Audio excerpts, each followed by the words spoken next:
e sekta no kuom riwo wi jo apiko kanyakla kendo tiyo kamoro achiel.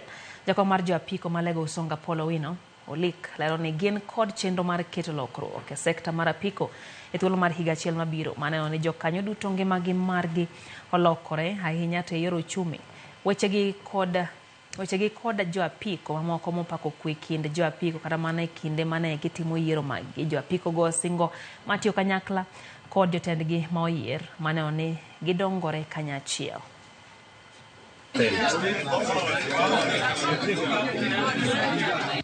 Yiero ma Westward nyaka sani chakro kinyi ok waseno gimarach, to wamedo duoko Nyasaye erokamano kuom jogo mabende obiro siro wayiero jo boda sector mondo mi West Alego wabed kod jotelo mabeyo. An kana chung e kom mar security, assistant security, to mar na onge ng'at mane laro koda kom no nene lieth ni joma moko. Kora na adhiya kinena chung na rito na chamo muma tarik ma jotelo no miyowa chame muma. Gima duong' mondo warit sekta mar boda obed united. To gima dwa medo dwa thuru kamoro achiel mondo wachange sekta mar boda. Yiero ni wasetime Usonga, wasetime West Alego, South East nosetimo margi. Wadong' kod North Alego and Township Ward. Kwawuok ke wachomo North Alego mwadhi time exercise machalo kod ma.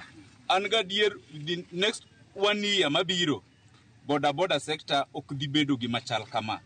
Waseneno lony makende kuom jo halawadwa ma jo boda ka gikelo horok makende, onge lweny mobetie, watimo gikwa kod muolo, to ne nyaka aspirants bende manino chung' gibende giluwo chike mag yiero nyaka awachak sokinyi, kendo wayikre ni tiyo kod jalno moyudo loch nikech koro en mobiro bedo jatendwa. Odhi kaunti ma Homa Bay nyakoro mwajuang kama sirikand kaunti ma Homa Bay oketo kokeo girimiti gi riwruok ma